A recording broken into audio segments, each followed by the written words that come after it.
বিন মাসউদ রাদিয়াল্লাহু তাআলা আনহু বৃদ্ধকালে যখন মুমূর্ষু অবস্থায় তখন হযরত উসমান রাদিয়াল্লাহু তাআলা আনহু উনাকে দেখতে গেলেন। হযরত উসমান রাদিয়াল্লাহু তাআলা আনহু তখন খলিফা ছিলেন।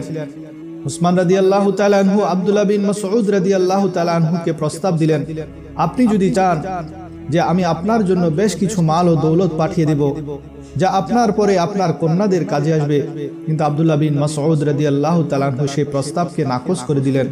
তিনি বললেন, আমি আমার কন্যাদেরকে এমন কিছু শিখিয়ে দিয়েছি যেটার বরকতে তারা কখনো পরের মুখাপেক্ষী হবে না, পরের মুহতাজ হবে না, অভাবগ্রস্ত হবে না। কারণ আল্লাহর প্যারা হাবিব সাল্লাল্লাহু তাআলা আলাইহি ওয়াসাল্লাম ইরশাদ করেছেন যে নিয়মিত সূরা ওয়াকিয়া পাঠ করে, যেটা পাঠের সময় যে মাগরিব থেকে এশারের মাঝখানে অথবা এশারের পরে পড়াও যেতে পারে, যে নিয়মিত সূরা ওয়াকিয়া পাঠ করবে, আল্লাহ রাব্বুল আলামিন আহকামুল হাকিমিন তাকে মুহতাজি থেকে পরের মুখাপেক্ষী হওয়া থেকে হেফাজত করবেন। এটা সূরা ওয়াকিয়ার অনেক বড় একটা বরকত, যা দ্বারা বোঝা গেল যে এর বরকতে যে মানুষ অভাবগ্রস্ততা থেকে পরের মুখাপেক্ষী হওয়া থেকে হেফাজতে থাকবে, আল্লাহ তাকে হেফাজত করবেন। কিন্তু এটার অর্থ এই নয় যে যখনই পড়বেন শুধু এটার মাধ্যমে আপনি টাকা টাকা মনে মনে শুধু টাকা টাকা চাইবেন, এমনটি নয়, বরং এটা পড়বেন আল্লাহকে সন্তুষ্ট করার জন্য। বরকত দেওয়ার মালিক হলেন আল্লাহ। তেমনি ভাবে বেশি বেশি ইস্তেগফার করার কারণেও অভাব অনটন দূরীভূত হওয়ার হাদিস শরীফের মধ্যে বর্ণনা রয়েছে, এমনকি কোরআনের মধ্যে ইস্তেগফারের ফজিলত বর্ণনা করা হয়েছে। হাদিস শরীফের মধ্যে আরো আছে, এক লোক এসে হুজুর সাল্লাল্লাহু আলাইহি ওয়াসাল্লামকে আরজ করেন, ইয়া রাসূলুল্লাহ, ইয়া হাবিবাল্লাহ, আমাকে এমন আমল বলে দিন যা দ্বারা আমার রোজগার বৃদ্ধি পায়, আমার অভাব অনটন দূর হয়ে যায়। আল্লাহর প্যারা হাবিব সাল্লাল্লাহু আলাইহি ওয়াসাল্লাম তাকে বললেন, তুমি যখনই তোমার ব্যবসা বা দোকানে যাবে বা ঘরে যাবে, প্রথমে সালাম দিবে, ঘরবাসীকে সালাম দিবে। যদি ঘরে কেউ না থাকে তাহলে বিসমিল্লাহি ওয়াসসালাতু ওয়াসসালামু আলা রাসূলিল্লাহ বলে আমাকে সালাম দিবে।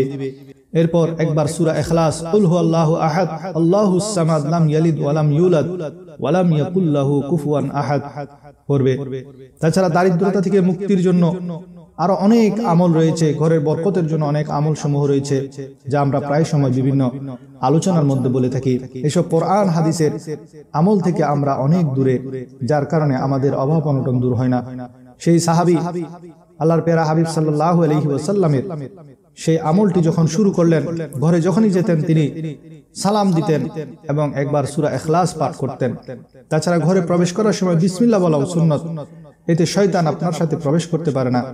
আপনি যদি বিসমিল্লাহ ছাড়া ঘরে প্রবেশ করেন তাহলে শয়তান আপনার সাথে সাথে ঘরে প্রবেশ করবে, এবং আপনি যখন বিসমিল্লাহ বলা ছাড়া খাবার খান তখন আপনার ওই খাবারের মধ্যে শয়তান অংশগ্রহণ করে। শয়তান যদি আপনার ঘরে স্থান পায়, আপনি বিসমিল্লাহ না পড়ার কারণে ঘরের মধ্যে অশান্তি হবে, ঘরের মধ্যে ঝগড়া ফাসাদ হবে, আপনার কোনো কাজই ঠিক হবে না। সব কাজের মধ্যে শয়তান আপনার বিরোধিতা করবে, শয়তান আপনার কাজের মধ্যে খলল সৃষ্টি করবে। তাই এই সুন্নত আমলগুলো আমাদেরকে মনে রাখতে হবে। ঘরে যখনই প্রবেশ করবেন বিসমিল্লাহ বলে সালাম দিয়ে প্রবেশ করবেন, এবং আল্লাহর প্যারা হাবিব সাল্লাল্লাহু আলাইহি ওয়াসাল্লাম ইরশাদ অনুযায়ী ঘরে প্রবেশ করে একবার সূরা ইখলাস পাঠ করবেন। যে সূরা ইখলাস পাঠ করে সেই সাহাবী বলেন যে অল্প কিছুদিনের মধ্যে আমি যখন এই আমলটি শুরু করলাম, তখন দেখলাম যে আমার এলাকার মধ্যে আমি সবার চেয়ে ধনী হয়ে গেলাম, আমার সম্পদ বৃদ্ধি পেয়ে গেল, আমার সম্পদের মধ্যে বরকত লাভ করলাম। এসব কোরআন হাদিসের সহজ সহজ আমল সমূহ আমাদের জন্য রয়েছে, কিন্তু আমরা এসব করতে রাজি নই। 5 ওয়াক্ত নামাজ পড়ি না, নিয়মিত সূরা ওয়াকিয়ার ওজিফাটি করতে পারি না, ঘরে ঢোকার সময় বিসমিল্লাহ বলা, সালাম দিয়া আত্মীয়তার সম্পর্ককে বজায় রাখা, আত্মীয় বলতে মা বাবা ভাই বোনদের সাথে ভালো সম্পর্ক রাখা, মা বাবার সাথে নাফরমানি না করা, এসব থেকে আমরা বাঁচতে পারি না। জানা থেকে দূরে থাকা। হাদিস শরীফে বাইহাকি শরীফের এক হাদিসের মধ্যে রয়েছে যে জানা করে সে তার 6টি আযাব, তার মধ্যে 3টি হলো দুনিয়াতে, 3টি আখিরাতে। দুনিয়ার 3টি আযাবের মধ্যে একটি হলো সে জীবনেও দারিদ্রতা থেকে মুক্তি পাবে না। তো মা বাবার নাফরমানি করা থেকে বেঁচে থাকতে হবে অভাব থেকে বাঁচার জন্য, আত্মীয়তার সম্পর্ককে টিকিয়ে রাখতে হবে। এসব আমল যদি আমরা করি তাহলে অটোমেটিক আল্লাহ তাআলা আমাদের রিজিকের মধ্যে, কামাই রুজির মধ্যে বরকত দান করবেন। কিন্তু আমরা সেসব করি না। আমরা কোন একজন বাবার কাছে চলে যাই, বাবা বলে দেন যে এক পায়ের উপর দাঁড়িয়ে কবরস্থানে দাঁড়িয়ে অন্ধকার অমাবস্যার রাতে এই ওজিফা করতে হবে। আমরা সেই কঠিন কঠিন কাজ করতে রাজি। আবার অনেকে বলে অমুক বুজুর্গ জিনকে কাবু করে তার মাধ্যমে যেখান থেকে যা ইচ্ছা সে অর্জন করে। এখন কেহ যদি জিনকে কাবু করে তার মাধ্যমে এমন কোন কাজ করায় তাহলে সে বুজুর্গ নয়, বরং সে একজন ভণ্ড। সে একটি প্রাণীকে অন্যায়ভাবে কয়েদ করে কাবু করে রাখার কারণে সে জালেম, আর তার দ্বারা অন্য মানুষের মাল টাকা পয়সা হাতিয়ে নিয়ে আসার কারণে সে ডাকাতি করছে, আর সে মাল টাকা পয়সা যা সে জিনের মাধ্যমে বিভিন্ন জায়গা থেকে হাসিল করছে, এই সবই চুরির মাল এবং হারাম। সুতরাং এসব বাতিল ভণ্ড বুজুর্গের কারামতি সব বাতিল, নাজায়েজ এবং হারাম। আবার অনেকে বলে অমুক বুজুর্গ এই ওজিফা দিয়েছেন, টাকার নোটের মধ্যে ফুক দিবে আর সেই নোট পকেটে রাখবে, ধন দৌলত শুধু আসতেই থাকবে। এগুলো সব বেহুদা কথা, এগুলো সবগুলা গুজব, বানোয়াট কথা। এমন কোন আমল ও ওজিফার কোনো ভিত্তি নাই, বরং কোরআন হাদিসে যেসব আমল আছে তা যদি করেন আপনার সকল অভাব দূর হবে ইনশাআল্লাহ, আপনার সকল অনটন দূরীভূত হয়ে যাবে। আপনি নিয়মিত 5 ওয়াক্ত নামাজ পড়েন, বেশি বেশি পাক পবিত্রতার সাথে থাকার চেষ্টা করবেন, সদা সর্বদা ওযুর সাথে থাকার চেষ্টা করবেন, প্রত্যেক কাজের শুরুতে বিসমিল্লাহ বলবেন, আর সব সময় প্রতিদিন সূরা ওয়াকিয়া মাগরিবের পর অথবা ইশারের পরে সূরা ওয়াকিয়া তেলাওয়াত করবেন। আত্মীয় স্বজন, মা বাবা, ভাই বোনের কারোর সাথে মনোমালিন্য থাকলে সেটাকে আপনি দূরীভূত করে দিবেন। তারপর আপনার হাঁটতে, বসতে, চলতে, ফিরতে আপনি শুধু ইস্তেগফার করবেন, আস্তাগফিরুল্লাহাল্লাযী লা ইলাহা ইল্লা হুয়াল হাইয়ুল কাইয়্যুম ওয়া আতুবু ইলাইহি, এটা পড়বেন।